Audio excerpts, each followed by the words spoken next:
Մերոնք GTM կայքի եթերում ես շարունակում եմ։ Մերոնք շարքը բարև ձեզ։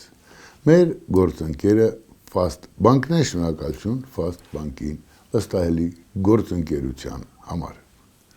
Ինչպես տեսնում եք, քրքերի շիկացումը շարունակվում է, եկեղեցի, պետություն, հարաբերությունները, չգիտեմ, լրագրողներն են, որոշ լրագրողանման հարարածներն են ակտիվանում եւ այսպես շարունակ այսօր կխոսենք այդ ամեն ինչից, բնականաբար նաեւ ամենակարևորից մեր արմատներից։ Եթե մենք մեր արմատները մոռանում ենք, եթե մարդը, ասենք, մեկը իր ծնողին չի սիրում, բայց ասում է ուրիշի ծնողին սիրում է, սուտ է, լկտի սուտ, որովհետեւ չի կարող մարդը իր ծնողին չսիրել եւ սիրել ուրիշի ծնողին։ Պարզապես դա մարդկային ինչ-որ արարած է երկու ոտանի, ասուն է, խոսել գիտի եւ այլն, բայց այդպես չի լինում սկզբունքորեն։ Եվ այսպես, այդ օկտատերերը հատկապես երբ սկսում եմ քննադատել, ասենք թե գործող իշխանությունին կամ մասնավորաբար Նիկոլ Փաշինյանի հասցեին երկու միտք եմ ասում, որ այս կամ այն քայլի հետ համաձայն չեմ, տարաբնույթ մեկնաբանություններ են գրում, բնականաբար անդրադառնալու իմաստը չեմ տեսնում շատ-շատերին, մեկը ուղղակի, այսպես ասած, բաներ բան գալիս, ասում էր, տես, մենք արդեն իմացանք դուք ով եք, դուք ռուսական շպիոն եք մեր ձևովին, բայց ինչի՞ չեք քննադատում, որ մեր ձևովը գրված է միասին, իմ սիրունն եք հիշում, որ Ավինյանն էսպես է արել։ Հիշեցրեմ տաքսի բեմադրության մեջ Կարփ Խաչվանքյանը, երբ գնում են աղջիկ ուզելու կամ չգիտեմ, երբ բանավիճում են խնամու հետ, այն մի խնամին սկսում է խոսել, հետո մյուսն ասում է ձեզ կարգի հրավիրեք, Կարփ Խաչվանքյանն ասում է տիկին, մեր անկարգությունը գալիս է ձեր անկարգությունից, մեր ձևովի ապուշությունը գալիս է իշխանության կամ Տիգրան Ավինյանի ապուշ թույլտվությունից, որ քաղաքում գրել ոչ հայերեն։ Այդքան բան, ավելին, իմ ձևովը ի տարբերություն պետական պատասխանատուների շատ ավելի ճիշտ է մատուցում, ինչու հեշթեգով գրում ու դնում է։ Իրենց, այսպես ասած, շորերին կարող են, դրոշներին, չգիտեմ, բզակոթերին, գլխներին, ճակատներին եւ այդ հեշթեգովը ճիշտ կլինի, բայց պետական պատին գրելը, պղծել հայերենը շան որդություն է։ Եթե չլիներ, կասեի ինչություն է։ Հիմա գանք լրագրողներից, որ մանց պահվածքին առանց անուններ տալու, քանզի մեծ պատիվ կլինի, որ որոշ մարդանման կամ կնոջանման ինչ-որ արարածների անունը ես բարձրաձայնեմ։ Մարդուն հանձնարարում են, եթե դրանք իհարկե ինքնուրույնություն չունեն, ես չունեն, ասում են գնա եւ ցեխ շպրտի։ Էսի ԿՊ-յա, էնի ԲՊ-յա, էնի ՏՊ-յա, դու ցեխը շպրտի, որովհետեւ ՉՊ-ից չի։ Եվ այս մարդիկ ինքնամոռաց առանց գիտակցության, այսքան դույս դիչ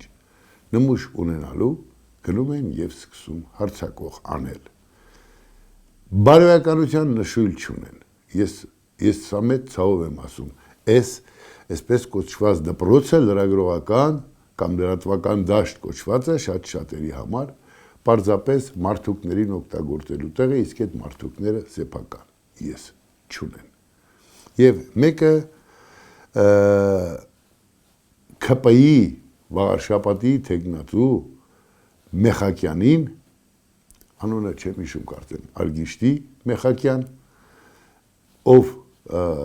համայնքապետի թեկնածու է դրել, ասում է, որ ձեր հայրը, դուք ձեր հոր արածը ուրանում եք։ Իսկ ով էր Մեխակյանի հայրը։ Մեխակյանը, ով հրաշալի ռազմավար էր, ով հրաշալի ընկեր էր, ով Էջմիածնի ջոկատի սիրտն ու հոգին էր։ Ով մաքուր մարդ էր, ով թալանչի չէր, ով չմասնակցեց թալանին եւ հաղթանակի վերջում արդեն 94-ին, երբ ազատագրվում էր Ֆիզուլին Ջեբրայելը, զոհվեց։ Ես անձամբ այսօրվա ԿՊ-ի ներկայացուցիչ Մեխակյանին չեմ ճանաչում, չեմ ճանաչել, երբևիցե առիթ չեմ ունեցել հանդիպելու, բայց ես ձեզ մի պատմություն պատմեմ, մեր էպոսում հայտնի կտոր կա, երբ Սասնա Դավիթն ու իր տղա Մեհերը, փոքր Մեհերը հանդիպում են եւ մի գետակ անցնելու այդպես փոքրիկ կամրջակի ով պիտի անցնի, Մեհերը չի զիջում, Դավիթը բնականաբար չի զիջում, հայր եւ որդի մարտի են բռնվում։ Եվ երբ Մեհերը հաղթում է ու հանում է դաշույնը, որ սպանի, Դավիթը մի կարևոր բան է ասում է խոսք չունի, լավ կտրիչիս, բայց քու հորականն ասա, քու մուրականը, թե չեք ասեմ բիջ ես, քանզի մեր պապի համար պստիկություն էր, որ իր վիզը կտրի ընկեցիկ, բիջ, անմաքուր մեկը։ Այստեղ է, որ ես շատ լավ գիտեմ, ով էր Մեխակյանը, այն մաքուր արմատը, ով չդարձավ մեծ թալանի և սրիկայության մասնիկ, չդարձավ կրվածորին, դարձավ տղերքի շուրջնոհոգին, հայրենիքի ազատագրումը կամ մի ինչ-որ իր բաժինը լավագույնս իրականացնող մարդ։ Իսկ դա նշանակում է այսօրվա թեկնածու Մեխակյանի արմատը մաքուր է։ Ցեխ շպրտելուց առաջ լավ կլիներ այդ լրագրող կոչված երկու ոտանի կանացանման ինչ-որ արարածները իրենց հաշիվ տան, ինչ են ասում, կարող է տերը մի ուրիշ ապուշություն ասել ձեզ, բա դուք ուղեղ չունեք, մի ուսումնասիրեք ով էր Մեխակյանը։ Ավելին, ինչու եք նենգում, Արցախը հանձնեց Ռոբերտ Քոչարյանի, Սերժ Սարգսյանի, Դաշնակ պարագլուխների և քաղաքական, այսպես ասած իրար գլուխ հավաքված, ծախու, քսու, պահը բռնող, փող բռնող կուսակցությունների ագահությունն ու ընչաքաղցությունը։ Դա մեղմ գնահատականն է։ Ավելի լուրջ նրանց դավաճանական կեցվածքը Հայաստանի Հանրապետության հայ ժողովրդի հանդեպ։ Սա այն փաստն է, որ պիտի յուրաքանչյուր մարդ իմանա, արթնանա ու իմանա Քոչարյան Ռոբերտը դավաճան է, Սերժ Սարգսյանը դավաճան է, Դաշնակ պարագլուխները դավաճան են, քանզի իշխանությունը, որ իրենց ձեռքին էր, չամրացրեց երկիրը։ Իշխանությունը հոշոտեց երկիրը եւ արդյունքում մենք պարտվեցինք։ Այդ հոշոտված երկրի ղեկավար Սուրեն Սարգսյան լիներ թե Նիկոլ Փաշինյան ամենևին չարդարացնելով հիմքը այդ մարդանոմաններն են, ում անունը տվեցի։ Եվ հիմա ցեխ շպրտել մարդկանց, ովքեր ես վստահ եմ, այդ թեկնածուն Մեխակյանը կամ այդ մարդը, ով Մեխակյանի տղան է, հաստատ ուզում է իր համայնքը հզորացնի։ Քանզի չէր կարող Մեխակյանից մի ուրիշ բան դուրս գալ։ Այնպես ինչպես Ռոբերտ Քոչարյանի չի կարող մի ուրիշ տեսակի մարդ ծնվել։ Պիտի ծնվի երկրորդ Ռոբերտ Քոչարյան։ Ոնց ուզում եք դες պատեպատ տվեք։ Սա է իրականությունը եւ կոչ եմ անում լրագրողական հանրությանը օրերը, այսպես ասած, կլորանում են, մի քիչ մտածելով աշխատեք, քանզի չի կարելի սրբությունները պղծել։ Չի կարելի պարզապես էժան ֆոնդ ստեղծել, թե դուք լե աշխատեցիք, դուք լե գործարիք։ Սա անպարկեշտություն է։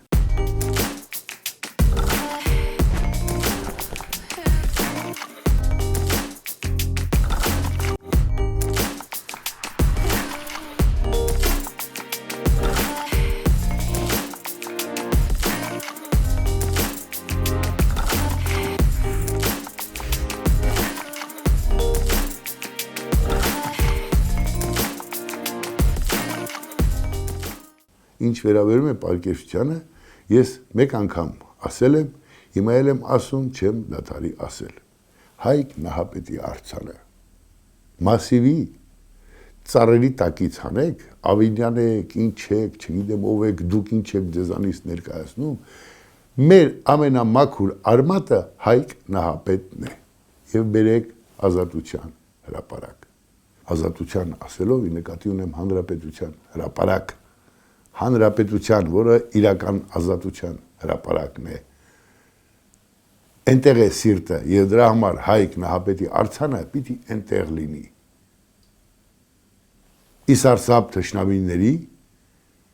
ի հպարտություն մեզ։ Հիշեք, չունենալ կամ չխոսել քու ցեղի, քու ազգի են ազնիվ հայրենասեր, ազատություն տնչացող մարդու մասին չգնահատել քու պապին, նշանակում է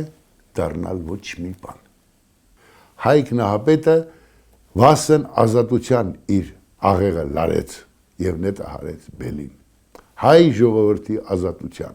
Եվ այդ ազատության արդյունքում էր, որ մենք իր անունով կոչվեցինք հայեր, Հայաստանն էլ Հայք։ Որ աշխարհը գա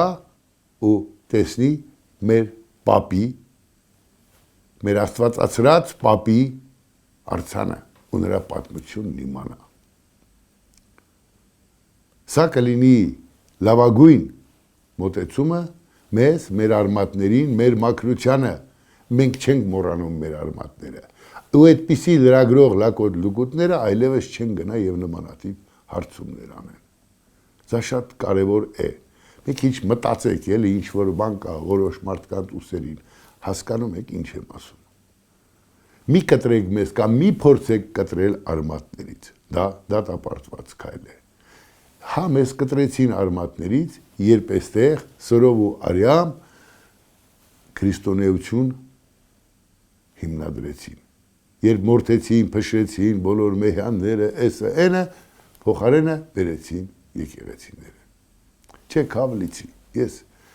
աստվածավախ մարդ եմ, բայց ամեն մարդու աստված իր խիղճն է, եւ ինչպես Դավիթն էր ասում, քու հորականն ասա քու մուրականը, արմատդ մոռացար դու, ում շունն ես այս աշխարհում, չկա այդպիսի բան, որ իմանանք, չմոռանանք եւ այդ ուղղությամբ պետք է, չգիտեմ, իշխանությունում մտածող մարդիկ աշխատեն։ Հիմա գանք իշխանություն եւ եկեղեցի կամ եկեղեցին զավթած ավազակների կռիվը։ Ով է ճիշտ իշխանությունը, թե եկեղեցի ներկայացնող հանցախումբը այս դեպքում։ Հիմա պատկերացրեք, իշխանությունը պետություն իր, չգիտեմ, մեծ ու փոքր հնարավորություններով եւ փորձում է աշխարհի հետ շփվել, ներկայանալ, լինել, անել քայլեր, այնուամենայնիվ ես էլի եմ սա կրկնում, անգամ եթե իրենք, չգիտեմ, ինչ որտեղ թերանան, իրենց իսկ կյանքն ու շարունակականությունը պահպանելու համար իրենք պիտի այնպես անեն, որ մեր երկիրը պաշտպանունակ լինի, որ մեր երկիրը կարողանա գոյատևել։ Ինչը եւ արվում է։ Հիմա մեկս ասանք կտեսնենք այդ ճանապարհը, մեկս անանք, այս ճանապարհը եզակի ելք էր, չգիտեմ, Թրամփի ճանապարհ կդնեն անոթ թե ինչ, բայց ճանապարհներ հնարավորություն շունչ առնելու եւ հնարավորություն ապրելու։ Լավ ամեն հայվան կարող է ապրել, ճիշտ ապրելու մասին է խոսքը։ Երկիրը ճիշտ ընթացքի վրա կամ հնարավորություններ ունենա, ճիշտ ընթացքի վրա կդրվի հետ առաջ։ Եթե այսօր ինչ որտեղ մի քիչ, այսպես ասած, բոլորանները շատ են, հնարավորությունը ավելի շատ է, որ այն ուղիղ ճանապարհով կընթանա։ Ինչպես իրեն պահեց կամ ինչպես է պահել դարերով հայոց եկեղեցին, դեռ ցարերի ժամանակից սկսած եկեղեցու առաջնորդները աստիճանաբար հավաքագրվել են, այսպես ասած, ցարական Ռուսաստանին կամ մեծ աղբորը։ Քարոզը այն գլխից տարվել է, մեծ աղբերը փրկեց, որևէ մեկը չի ասել, մեծ աղբերը այստեղ էսպես արեց ղարսը տվեցինք, այնտեղ այնպես արեց սուրմալուն կորցրեցինք, այնտեղ այնպես արեց վանը կորցրեցինք։ Հատկապես եկեղեցականներն էին, եկեղեցին էր ասողը։ Բայց այդ սուտի խաղաղությունը դրանց սրտով էր։ Հիմա եկավ մի պահ, որ եկեղեցին կամ օրվա իշխանությունը սկսեց աշխարհի հետ խոսել այլ լեզվով։ Աշխարհը սկսեց ընկալել եւ ասեց դե եկեք օգնենք իրար դռները բացենք։ Այստեղ եկեղեցին իրեն պահեց դավաճանի եկեղեցու ավազակախումբը Կտրիչ Ներսիսյանի գլխավորությամբ իրեն պահեց հետին դավաճանի նման։ Քու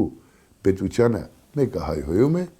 մի ուրիշ պետության ղեկավար, դու այդ ժողովրդի հոգևոր առաջնորդն ես, նա քո ժողովրդին ասում է ու դի կորեն ես հայերը, դու ներքինի կամ ներքինու նման գնում ես եւ այդ պետության ղեկավարի ձեռքը բռնում։ Սրանով ամեն ինչ ասված է։ Ցավալի մի իրողություն ունենք, այո, հենց իրենք եկեղեցականները, հենց սրբազանները շատ լավ գիտեն ով ինչ է անում։ Եվ հիմա թույլ տալ, որ պետությունը իր գործիքակազմը օգտագործի ու շարունակի պատմել, թե սրբազաններից ով ում մորքուրին ու հորքուրի հետ, չգիտեմ ինչեր է անում, թե ինչպես է կաթողիկոսը տղա սիրում, թե ինչպես է եւ այսպես շարունակ, թույլ մի տվեք, փակեք այդ թեման։ Թեման փակելու մի ելք կա։ Այս գործիքակազմով, այս կարգի սրբազանությամբ, որ արդեն վաղուց դարձել է սովորական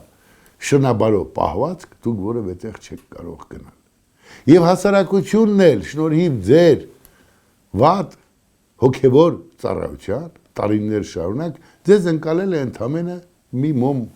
առնեմ, ծախեմ, չգիտեմ, տրամաբանության մեջ դուք գիտեք։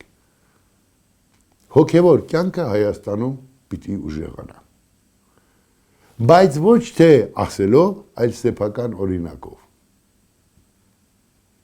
Իսկ դրա համար կտրիչը բավականին փոքր է եւ ոչ մի բան իրենից չի ներկայացնում։ Եվ բոլոր կտրիչները, չգիտեմ, սրբազան արշակները, քերակնիկ սիրողները, սա խայտարակություն է։ Ինչու եք ուզում այդ աղբը անընդհատ դրսում ծավալվի, կան չի ազնիվ մարդիկ, մի թափ տվեք ձեզ։ Մյուս կողմից այն կլոունադան, չգիտեմ, արամ տերտեր, երեց, մերեց, չգիտեմ ինչ, էդ էլ մի բան չի իհարկե, բայց լավ ասենք իշխանությունը կռիվ է անում, պետության դուք ում համար եք կռիվ տալիս, ում համար, հոգևոր, որ արժեքն եք պահպանել, որ այսօր հայ հասարակությանը, այսպես կամ են մի քանի հավատացյալին, որ կամ մի խումբ, դուք հուսախապ ու հուսահատ եք անում։ Ինքերը ձեզ հարց տալիս եք հայելուն, նայում եք, այսուր եք գնում, ում դեմ եք կռվում։ Ռուսական ազդեցության ծիրից եկեղեցին պիտի դուրս գա։ Եկեղեցու կառավարումը պիտի դուրս գա։ Ապե մի քիչ փող տուր արի ես տարվա խաչքավորը դու եղի եկեղեցու, պիտի դուրս գա։ Այս բիզնես պրոյեկտը պիտի դուրս գա մեր հոգու միջից, որ իմանանք այնտեղ կա մաքրե մաքուր մեկը։ Եթե կառավարիչները մաքուր չլինեն, հասարակությունը չի կարող նվիրյալ լինել։ Քանզի ինչ տարբերություն, եթե ես ձերս ընկածը կորոպուտ չեմ անում, մանեմ գալիս աչուձախ, չգիտեմ կանանց հետ, եթե նույն բանը կաթողիկոսն է անում, ես ումից պիտի ազդվեմ, կամ ինչ-որ սրբազան։ Եվ վերջապես, այդ վերանայեք այդ կանոնադրությունը։ Սրբազանն է որոշում տերտերը, ով է, տերտերակնիկն էլ շատ սիրուն է, ինքն էլ արու է, ոնց է լինելու, այս պղտության հիմքը գտեք, մաքրեք և ամեն ինչ կընկնի իր տեղը։ Ու բոլոր այդ պիղծ մարդիկ թող դուրս գան ու կորչեն գրողի ծոցը։ Այս տրամաբանությամբ պետությունը այս պահին ես չէի ցանկանա, ես բազմից եմ քննադատել Փաշինյան Նիկոլին, այս ինչ աղմուկ արեցիր, կարելի էր դրանց ականջները սուսուփուս, չոբանի շամպես կտրել, բայց Նիկոլ Փաշինյանն էլ որ ասում է, սիրում է շոուներ, ցավալիորեն եկավ հասավ այս հարթակ, որ պիտի այսպես խոսենք այդ մասին։ Այսքան էժան խոսակցություն։ Սա է երկու ստեկ կամ մեղքի բաժին, բայց եկեղեցու վերնախավը սպառել է իրեն։ Սա ամենադառը ցավոտ իրականությունն է, եւ որևէ մեկը թող դա չկապի 1700-ամյա ժամին կպնող չկա, Աստծո տունը մնում է Աստծո տուն։ Աստծո տուն են սփրտել մարդիկ, ովքեր Աստծո պատվիրանները օրը 10 անգամ խախտում են, ինչ եք ուզում, ով պիտի հավատա։ Քերակին են բանից անողին պիտի հավատան մարդիկ։ Այդ շատ խոսացողները իրենց կանանց կուղարկեն կաթողիկոսի կամ արշակ սրբազանների մոտ, որ հաղորդակցվեն։ Հույս ունեք, որ առանց ձեռք տալ հետ կուղարկեն ձեր կանանց, եթե գեղեցիկ լինեն։ Հասկանում եք ինչի առաջ են կանգնած։ Ինչևէ, այս պարագայում պետությունը կամ Նիկոլ Փաշինյանը իր նման շոու անելով, ես համարում եմ, որ ճիշտ, բայց քայլերը ճիշտ են պետք է ազատվել այս տեսակ եկեղեցու պատասխանատուներից։ Վստահ եմ դա կլինի, բայց չեմ ուզում, որ այս ցեխը, այս աղբը էլի շատանա ու տարածվի։ Դրա համար կոչս եկեղեցու պատասխանատուներին փակեք այդ էջը։ Դուք դատապարտված եք այն փակելու հետ առաջ։ Լավ է ձեր ձեռքով դա անեք։ Եվ այստեղ կշահենք բոլորս։ Կհանդիպենք, առողջ կացեք։